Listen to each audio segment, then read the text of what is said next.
Welcome back once again, Denzians of YouTube. I just got back from seeing Harry Potter and the Deathly Hallows Part 2, and before I get into my review of the film, I feel I should once again acknowledge my lacking of Harry Potter, knowledge. This thus far is only the third Harry Potter film I've seen, the other two being Deathly Hallows Part 1 and Half-Blooded Prince. So I've basically only seen the last act of the entire franchise, which I must say does not put me in the best place to actually give a full review of the series in context. I've also not read the book series. I've gotten a couple of general synopses off of Wikipedia, but we all know how accurate Wikipedia can be. So I want you all out there to take that in consideration. But I feel this review is still important for someone who hopped into the series late. After all, not everyone has read the book despite perceptions, and not everyone has seen every single film, especially the earlier ones. So, if you haven't seen all the films, or if you're curious on what a newish comer thinks of the series, this might be a review you check out. If you want to get an idea from a fan's perspective, you probably should be checking another reviewer. But you might still want to listen to me just to get an idea of what other people might think.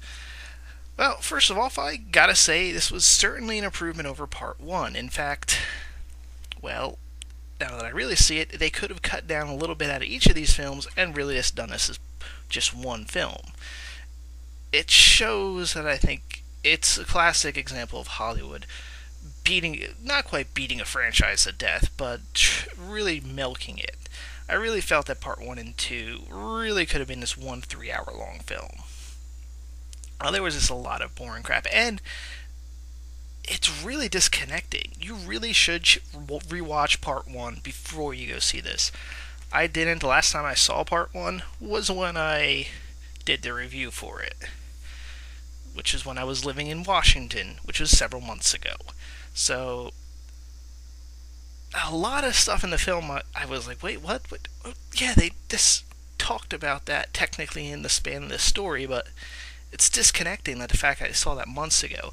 The films really are intertwined. You really could watch this as one, and I think it would be better to watch these two films back to back almost as one film, because there's a lot of story and plot stuff, and this one, you don't get the Deathly Hallows theme as much, like the actual items.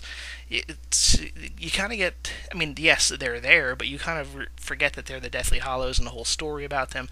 It's really better to watch the films both together so that you have that continuity, your mental continuity between the two. It also helps. It also helps. Obviously, if you just seen a bunch of the films, because I could tell once again that there were little nods and stuff to earlier, hotter films and such, and books. It's stuff that I knew I wasn't picking up, but I could kind of tell the way that it was shot. Like, oh, look at that thing. That if I had seen previous films, I would have recognized it. But even though, with all that said, I was still able to watch this film, I was still able to enjoy it, I was still able to follow it, which is an impressive thing. You're really concluding a film series that took place over 10 years, had multiple movies, have stuff from the books, and despite all that, despite this accumulation of all this stuff, I was still able to follow things. I was still able to get an idea of characters, what they were, what their purpose was, like the Goblin character, Warwick Davis's other half. He was another professor. Which, by the way, I was so happy he did. Spoiler alert.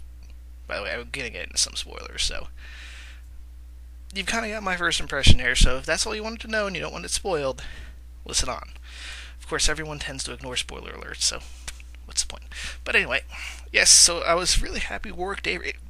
As sad as this might sound, the only person I was really pulling for to survive in this, mainly because I hadn't watched all the films, so I didn't have that much of an emotional attachment to any of the particular characters, was Warwick Davis. So I was like, you can't kill Willow! And technically they did. I didn't realize till afterwards he played the Goblin, in case you're wondering. But yeah, it's nice to see he played two different characters in that. He's certainly one of my more favorite fantasy actors. I mean, He's Willow. He was the little. He's the leprechaun. Other than that, we had a good set of performances from pretty much every actor. Uh, Alan Rickman, of course, was awesome, as Alan Rickman always is. Uh, John Hurt popped his head in real quick. Uh, Gary Oldman, I saw pop his head in real quick. Other guy, I always forget his name, and the Wikipedia. I try to have Wikipedia up so I can remember actors' names really quickly, but this movie has so many people in it. It is gigantic. It has a gigantic cast. One of the more impressive casts I have seen, but then again, it's one of the most impressive franchises. Anybody, if they had the opportunity, got in on this just because they want to put themselves in this franchise. And I don't blame them. It's not even selling out. It's the most successful movie franchise in all of history. Literally. Although I was kind of disappointed by Helen Bonham Carter. Her death in the film. Now, I don't know if the character who killed her had more interaction with her in previous films. If that's the case, maybe it was. I don't know. I felt, for as evil as she was in the 3 films I saw her, I was expecting more of a dramatic death on her. And the whole plot with the oh god, what's the character's name? The blonde-haired antagonist kid. I did not. I have a feeling that's one of the things his character kind of got sacrificed in having to fit everything from the book into this film. The idea of really where he stood. Was he a good guy? Was he a bad guy? What was his deal? I do think I guarantee there was like a scene or two of him that they cut out for pacing because I didn't understand his character. And I mean, I kind of got his character from the previous films, so it's not like I understand where he's kind of torn between. He's kind of evil-ish, but he just doesn't want to be evil. Meh. I have a feeling they probably cut down on maybe some of his characterization. Special effects were fairly good. They do. I'll get to that in a second. They do have this linking with Harry Potter and Voldemort, and how Snape, how you're supposed to look at his entire role differently. This might be interesting. Now that I've seen this, and I kind of fully understand how they reveal what Snape's role is, I'm not sure if it's. I know it's somewhat the same. I'm not sure if it's slightly different from the book. If it is, tell me about how Snape's kind of undercover. But I think it'll be very interesting now for me to go back and watch the film series starting from the beginning and kind of see if I pick up that performance, because I'm not even sure if the author was aware, especially in the earlier stuff, if JK Rowling, she had this all planned out, or did she not? Did she have an idea where the ending was and where each character was going, or was it not until like halfway through? I mean, I'm sure by midway through the series, when everyone kind of, at least with her in her mind, she kind of knew where all the characters were going. And I'm sure she gave hints to the actors about okay, your character's genuinely this, your character's eventually going to be turning over time. I mean, that's one of the more interesting things with this movie series is the movie series was being produced as the book series was continuing.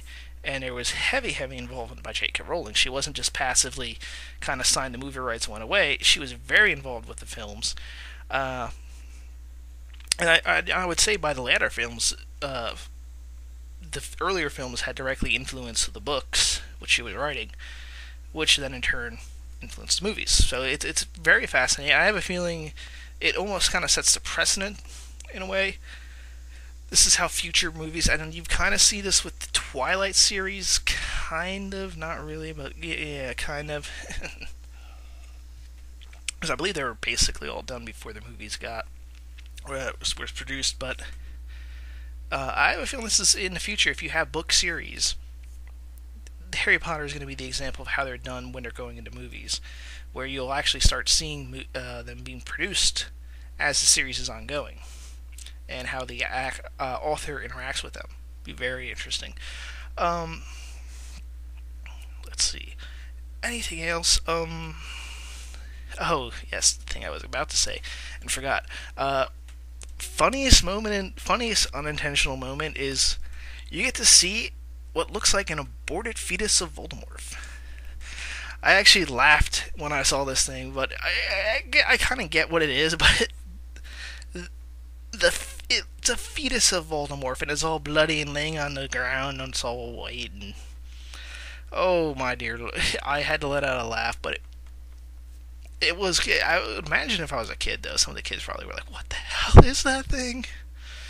It really did look like it was aborted, and obviously there's symbolism when it comes to having something that looks fetal, uh, and it fits. It kind of fits with the scene. I'm not giving too much of the scene away. Um, the actual battle was fairly good for the fantasy film. It's not the most intense of battles I've seen, to be all honest. Uh, Probably could have used an actual general running that thing. Kind of the just charge randomly at the gates type tactics, which you always see in movies.